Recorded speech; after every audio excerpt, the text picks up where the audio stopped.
Siguiendo con el tema 14, la descolonización de África y Asia, vamos a centrarnos en el segundo punto de este tema, que sería la descolonización de la India y del sureste asiático. Así que bueno, ahí tenéis en la imagen a uno de los que va a ser uno de los grandes protagonistas de la descolonización de la India, Mahatma Gandhi, liderando, encabezando la famosa Marcha de la Sal de los años 30, que fue una de las primeras grandes protestas contra el dominio británico en la India, que fue además resuelta con gran violencia por parte de las autoridades británicas. Gandhi es un personaje célebre, muy conocido por la defensa de las ideas de la resistencia pacífica y de la no violencia, que consistían pues eso en la desobediencia civil, la desobediencia a las leyes sin oponerse de una forma violenta a ello, ¿no? Muchas veces lo que hacían era sentadas, actitudinarias, etcétera, ¿no? Ese rechazo de la violencia, bueno, le hizo también tener puntos controvertidos en algunos momentos, ¿no? Como algunos me comentasteis incluso en clase, como cuando, por ejemplo, se negó a una resistencia armada contra el eje, contra el nazismo en la Segunda Guerra Mundial, etcétera. Pero claro, también esas ideas eran de alguna forma coherentes con una filosofía que él tenía y que enlazaba también, tenía puntos en común con las religiones tradicionales del subcontinente indio, como podían ser el hinduismo o el budismo, ¿vale? Y en cualquier caso, ya digo, será un personaje célebre dentro de en la descolonización de la India, que a pesar de pertenecer a una familia aristocrática dentro del sistema de las castas que existía en el país, pues bueno, él se formó en Inglaterra, en las universidades europeas, pero de vuelta a la India adoptó ya para siempre la vestimenta tradicional, vivió con austeridad y se convirtió en una especie de gurú, en un referente de la descolonización, ¿no? Hasta que murió poco después de la descolonización a manos de un nacionalista indio. Bueno, ahí tenéis a otros dos de los importantes líderes de la descolonización. De hecho, en el terreno político, ellos dos son como los grandes líderes, a pesar de la importancia, la relevancia social de Mahatma Gandhi, que son respectivamente a la izquierda Pandit Nehru y a la derecha Ali Jinnah. ¿Quiénes eran estos dos? Pues bueno, Pandit Nehru, cuando empieza la descolonización, será el que lidere el Partido del Congreso, que era, pues, en fin, un partido que había surgido a finales del siglo XIX entre la élite hindú para defender la autonomía e incluso la independencia de la India, que en un primer momento solamente tuvo apoyo entre esas élites mayoritariamente hindúes, ¿vale? También budistas, pero sobre todo hindúes, y la minoría islámica, que cuando digo minoría no quiere decir que no fueran muchas personas, la minoría islámica de la India formó la Liga Musulmana, liderada con el tiempo por este Ali Jinnah que tenéis ahí en la... ¿vale?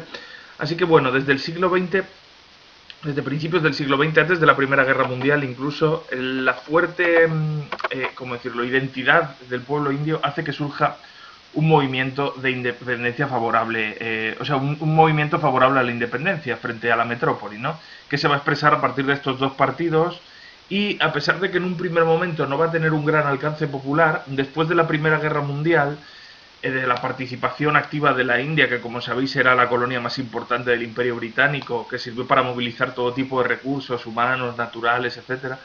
Pues bueno, después de esta gran participación en la Primera Guerra Mundial, las ideas del nacionalismo indio se empiezan a extender por capas más amplias de la sociedad, especialmente a partir de esas ideas de resistencia pasiva, de desobediencia pacífica de Gandhi, que sintonizaban con la idea de la tradición, del respeto a la identidad cultural de la India, etc. ¿Vale? Así que a partir de la Primera Guerra Mundial, especialmente en los años 30, con esa marcha de la sal que hemos dicho antes, etc., se extiende el movimiento nacionalista indio. Aunque ya digo, con esa división entre musulmanes e hindúes, ¿no? Que ambos aspiran a crear un tipo de Estado diferente. Sin embargo, será después de la Segunda Guerra Mundial cuando el nacionalismo indio cobre tanta fuerza que al Imperio Británico, que por otra parte está muy debilitado como para mantener sus colonias, en fin, ya no va a poder seguir negando, ¿no? Así que el Imperio Británico acabará renunciando a la que, ya digo, había sido la joya de su corona y admite llevar a trámite pues los procedimientos para comenzar la descolonización de la India, ¿no? Es lo que se llamó el Plan Mountbatten llamado así por el último virrey de la India. El virrey era el representante del gobierno británico en la colonia. Así que bueno, ese Lord Mountbatten se sentará a negociar con Pandit Nehru y con Ali Jinnah, los líderes nacionalistas que antes hemos comentado, y se llegará a una solución que dejará insatisfechos a muchos y que será que básicamente en proporción a la cantidad de musulmanes o de hindúes que hay en cada zona de lo que era la antigua colonia de la India, bueno, pues esta se va a independizar en 1947, dando lugar a dos estados, que como veis ahí en la imagen van a ser en morado la Unión India, lo que a día de hoy llamamos la India, ¿vale? Que como veis es menor que la colonia británica original, y el estado de Pakistán, de mayoría islámica, mientras que la India era de mayoría hindú, ¿vale? Así que bueno, como veis ahí en la imagen se ve pues movimientos migratorios que hubo en cantidades de millones de refugiados que hubo de hindúes yendo hacia la India desde Pakistán y de indios yendo hacia Pakistán, o sea, y de musulmanes, perdón, yendo hacia Pakistán, ¿no? Así que claro, evidentemente estas fronteras no coincidían con las religiones, pero sí que se intentaron hacer en base a donde eran mayoritarias. A pesar de eso, esto dio lugar a muchos conflictos posteriores y de hecho el primero de ellos fue que Pakistán era un estado que no tenía mucho sentido en el sentido, valga la redundancia, de que estaba dividido en dos, Pakistán occidental y Pakistán oriental, separados por la India, ¿no? Con lo cual con el tiempo Pakistán oriental acabó independizándose a principios de los años 70, convirtiéndose en el actual Bangladesh, ¿vale? Por otra parte están los conflictos que hubo entre la India y Pakistán con el tiempo, sobre todo por el control de esa región que veis al norte de ambos estados, la región de Cachemira, que fue una zona donde hubo conflictos incluso armados por el dominio de uno u otro estado sobre esa región. Siguiendo con otros casos, bueno, el resto de posesiones británicas en Asia, después de seguir el ejemplo indio, pues empezaron también procesos de negociación para su liberación. Algunas lo consiguieron antes, otras después, algunas también lo pidieron antes y otras después, ¿no? Las primeras en independizarse, bueno, la primera fue la India, como hemos visto, ¿no? La India y Pakistán. Después le siguieron Ceilán, la actual Sri Lanka, ¿no? La isla de Ceilán, que está al sur del subcontinente indio. Birmania, poco después. Y más adelante, no sin ciertas tensiones, especialmente en el caso de Malasia sí que hubo conflictos por la descolonización, pues bueno, ahí sí que hubo enfrentamiento con las tropas coloniales británicas. En los años 50 se independiza también Malasia, más adelante lo hará Singapur y bastante más adelante, en cumplimiento de los tratados de Nankín firmados después de las guerras del opio que permitían al Reino Unido disfrutar de Hong Kong durante 150 años, bueno, cuando acabaron esos tratados, en el año 99, al final del siglo XX, se independiza también Hong Kong. ¿Qué pasa a la administración china? Aunque no sin problemas, como se vio el año pasado en las protestas que hubo en 2019, ¿no? Debido a que la administración china iba a integrar totalmente a Hong Kong dentro de su territorio, ¿no? Que hasta ese momento había tenido una gran autonomía. Bueno, todas estas colonias británicas se independizan y se integran en su mayoría en la Commonwealth. ¿Y qué es la Commonwealth? Bueno, la Commonwealth es la Mancomunidad de Naciones, que sería la traducción, aunque no se suele traducir, es una unión entre el Reino Unido y países que mayoritariamente han sido antiguas colonias, ¿vale? Territorios que han estado sometidos a la administración británica, que después de independizarse quieren mantener ciertos contactos beneficiosos en relaciones comerciales, etcétera, tanto para ellos como para el Reino Unido, y que bueno, es una forma de demostrar que la descolonización en los territorios dominados por los británicos en su mayoría se hicieron sin grandes tensiones, es decir, mediante procesos pactados, y por eso al final se les pudo integrar en esta Commonwealth. De alguna forma los británicos sacaron partido de la descolonización y en lugar de tener malas relaciones con las colonias que habían ido abandonando el imperio, pues lo que hicieron fue formar unas nuevas relaciones igualitarias dentro de la Commonwealth, ¿vale? Más igualitarias, digamos, ¿no? Francia intentó algo parecido con la Comunidad Francesa, pero fracasó y Francia no tuvo su Commonwealth, como sí que tuvo el Reino Unido. Bueno, y respecto a Francia, precisamente, si recordáis, la gran colonia francesa en Asia era Indochina.